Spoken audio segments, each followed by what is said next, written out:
Bonjour à tous, bienvenue sur Discover ID. Aujourd'hui, on se retrouve pour l'épisode numéro 11 de la série J'analyse vos setups, une série dans laquelle, comme son nom l'indique, j'analyse vos setups. Oui, c'était un petit peu trop là. J'ai voulu faire comme les youtubeurs qui font des intros super speed de ouf, vous savez, où on comprend rien. Je sais pas si c'était bien ou pas, mais je le referai plus. Donc aujourd'hui, mes amis, on retourne sur mon Discord sur lequel les gens peuvent mettre leur setup. On va aller les découvrir ensemble. Il y a vraiment beaucoup de setups qui ont été proposés par rapport à la dernière fois.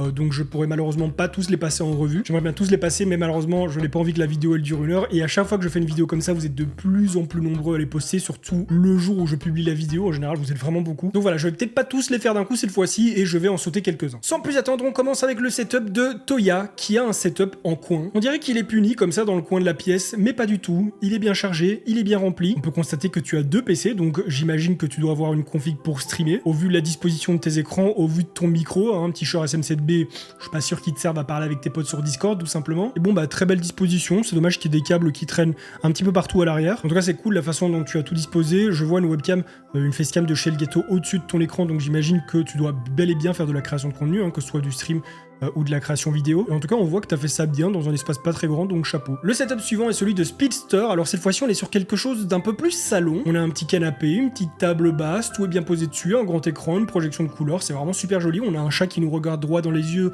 en disant « Toi qui es derrière l'écran, je vais te retrouver, je vais me frotter à toi très fort contre ton nez en espérant que tu sois allergique comme ça tu meurs. » Non, évidemment, les chats sont beaucoup trop gentils pour penser comme ça. Bizarrement, l'ambiance tamisée me plaît un petit peu moins. Bon, après, ça dépend aussi des couleurs de la photo, de ce que tu as mis, mais pour le coup, je trouve l'ambiance colorée et lumineuse plus sympa sur la première photo, même si évidemment le setup ne me plaît pas moins. Il est vraiment super cool. En plus de ça, tu poses ton petit setup sim racing et tout, non, c'est vraiment chouette. Setup suivant, ah oui, j'enchaîne, je vous ai dit, il y a beaucoup trop de setup, donc il va falloir enchaîner. Le setup suivant est celui de Mapansine, et alors Mapansine, on dirait que tu es dans un vaisseau spatial tellement c'est étroit. Enfin, déjà que la pièce semble un petit peu étroite, elle est en longueur, en rectangle, mais alors le fait que tu aies mis comme ça les tables de cette manière, ça rend tout tellement confiné autour de toi-même, on dirait que t'es dans un cockpit. Et alors je pense ne pas avoir besoin de préciser que tu es un fan d'Harry Potter, avec tout ce qu'on peut voir sur le bureau. Au-dessus, sur les côtés, dans les étagères. Non mais c'est abusé. Est-ce que tu te rends compte que tu peux ouvrir une boutique Harry Potter avec tout ce que tu as là? C'est incroyable. Il y a pas mal de Dragon Ball aussi, il y en a même jusque dans ton PC, c'est assez impressionnant. Pour le coup, les murs font vraiment très blanc à côté de tout ça, mais je pense que dans une pièce aussi chargée, ce serait trop d'en mettre beaucoup sur les murs, parce que là vraiment, t'aurais l'impression d'être dans une bibliothèque, t'aurais l'impression d'être chez Ollivander. Vous savez, ce genre d'endroit où il y a tellement de choses qu'on ne voit même plus les murs. Après, j'en passe vraiment beaucoup, c'est un truc de dingue. Vraiment, si vous avez mis votre setup et que je le passe, que je ne le cite pas dans la vidéo, s'il vous plaît, ne le prenez pas personnellement, ne le prenez pas mal. Moi j'ai dit, c'est vraiment une question de qualité photo, c'est vraiment une question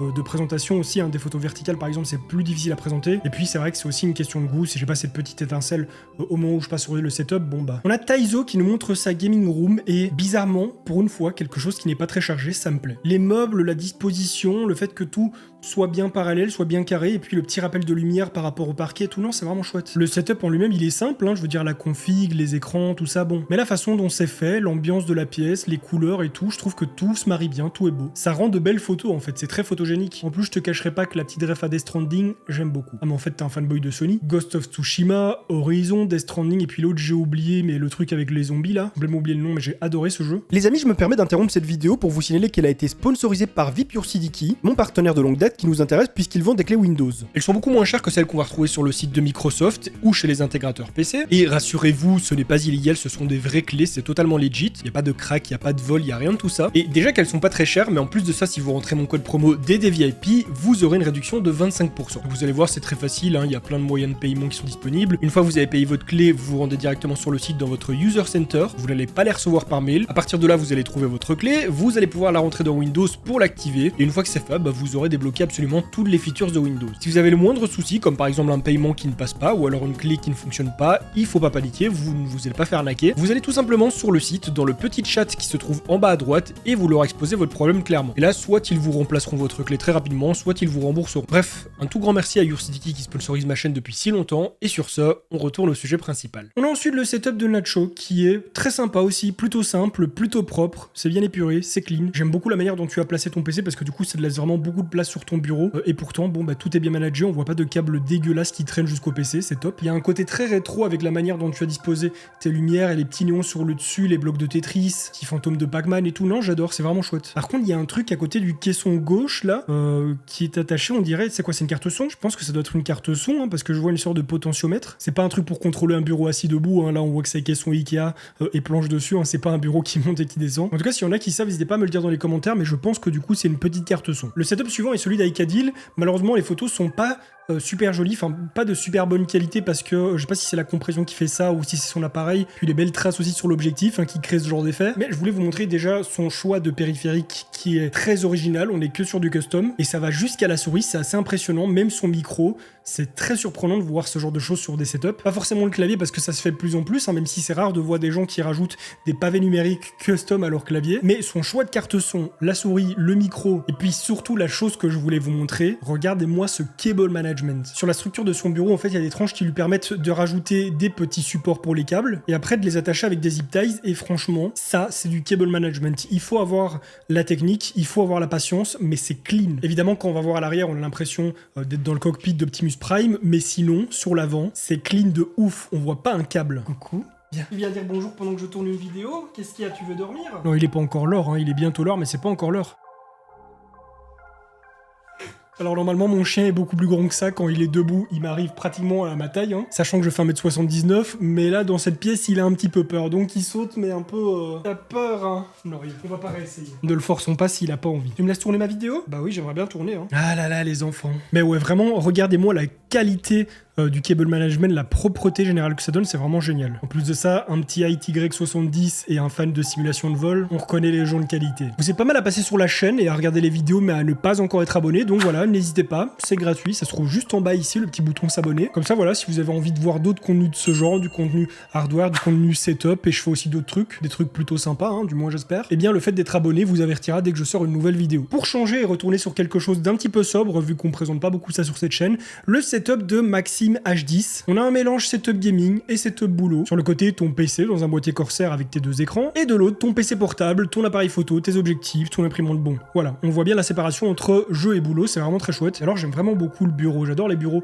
en coin comme ceci, j'aime bien la disposition, le petit muret et tout, la couleur du bois, non, c'est vraiment chouette. Ça change de ce qu'on regarde d'habitude sur cette chaîne et j'adore. Arrêtez parce que vous allez finir par me faire aimer les trucs super sobres. Moi, lâcher le RGB? Jamais. D'ailleurs, dites-moi dans les commentaires si vous êtes plutôt team sobre ou team RGB. Parce que je sais que parmi vous, il y en a qui me regardent depuis des années et qui avaient grandi, donc je me demande si, avec le temps, vos goûts ont peut-être changé vers du plus sobre ou est-ce que vous êtes resté dans le full RGB. N'hésitez pas à me le dire dans les commentaires, ça m'intéresse beaucoup. Le setup suivant est celui de TH9 et le setup en lui-même est plutôt simple. On a un bureau sur double caisson avec une belle planche de bois, on a une tour, deux écrans, rien d'incroyable mais c'est très bien, c'est la base. Mais par contre, le truc que j'adore, le souci du détail, ce sont les décorations juste au-dessus. On a 3 figurines qui sont posées sur 3 étagères murales et alors derrière elles, à chaque fois, il y a un cadre qui représente le manga duquel est tirée la figurine. On a du Sword Art Online, on a du One Piece, Attaque des Titans, et vraiment ce petit souci du détail, c'est vraiment super chouette. Alors la projection de lumière que fait les deux spots qui sont au-dessus directement sur les statues et en plus l'ombre que ça projette avec les étagères murales, j'adore. Ça donne quelque chose de très intéressant à la déco. La seule chose, c'est que bon, c'est très vide sur les côtés. On dirait vraiment que t'as un gros mur et que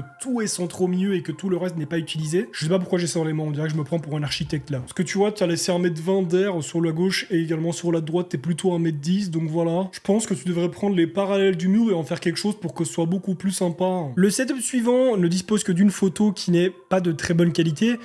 Il appartient à Okari. Et Okari, je voulais t'adresser un message. Si tu continues comme ça, tu vas faire une crise cardiaque, mon ref. J'espère pour toi que ces canettes, tu te les as enfilées sur 5 ans, parce que sinon, tu vas mal filer, mon vieux. Le setup suivant est celui de DeadZix. Je vais pas trop m'attarder dessus, parce qu'en soi, il est assez simple. Hein. Bon, t'as du bon matos, mais voilà, il est simple. Mais par contre, la photo suivante me fait assez rire, parce que tu remplaces le lit qu'il y a sur la droite par un plateau un petit peu plus haut, sur lequel il y a une barre de pole dance, et on se croirait dans un strip club au fin fond de Grenoble. Je sais pas pourquoi j'ai dit ça, je suis jamais allé à Grenoble. Ni dans un strip club. Sachez que l'une de ces deux informations est fausse.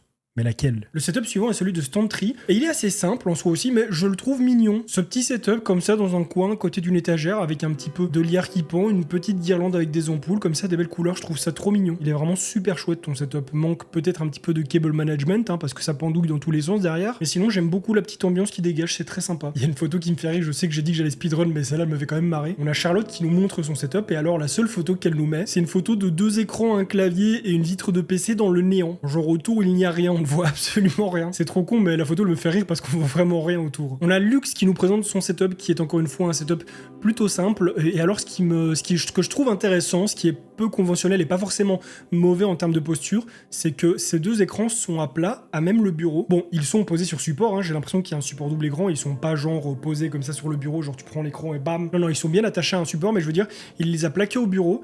C'est assez rare de voir ça. C'est pas forcément la meilleure des dispositions, mais c'est pas non plus la pire. Vaut mieux avoir des écrans qui sont un petit peu trop bas et avoir la tête légèrement penchée pour les regarder plutôt qu'ils soient trop hauts. En général, justement, on conseille de faire en sorte que l'écran soit légèrement plus bas et un petit peu incliné comme ceci vers l'arrière, histoire d'avoir un regard légèrement plongé vers le bas. Là, c'est peut-être un petit peu trop, mais c'est mieux que de l'avoir trop haut. Genre, je suis pas ostéopathe, mais on m'a toujours dit qu'il y avait 3 positions assez générales et il y en a que 2 qui sont bonnes. On va avoir la position standard, donc comme ceci, droit, avec le regard posé face à soi. On va avoir une deuxième posture avec la tête légèrement inclinée vers l'avant, et alors ainsi ça va permettre au regard de regarder devant et d'un petit peu regarder en bas. Évidemment, il faut régler son ou ses écrans de sorte à ce que ça corresponde au regard, à l'inclinaison, hein. Il faut pas le mettre trop parce que sinon vous allez devoir lever les yeux comme ça et c'est pas bon non plus de le faire trop longtemps. Mais par contre, voilà, si avoir la tête inclinée comme ça vers l'avant c'est bon, l'avoir comme ceci c'est pas bon. Sur la durée, c'est pas bon d'être comme ça tout le temps, ça crée de la tension. C'est pas bon aussi pour la peau ici. Si vous êtes tout le temps comme ça, que vous avez tout le temps cette mauvaise posture, vous allez finir avec un double menton, peu importe votre âge. Et alors il y a la troisième posture qui est celle-ci, où on est tout le temps la tête vers le haut comme ça et où on a aussi pas mal de tension.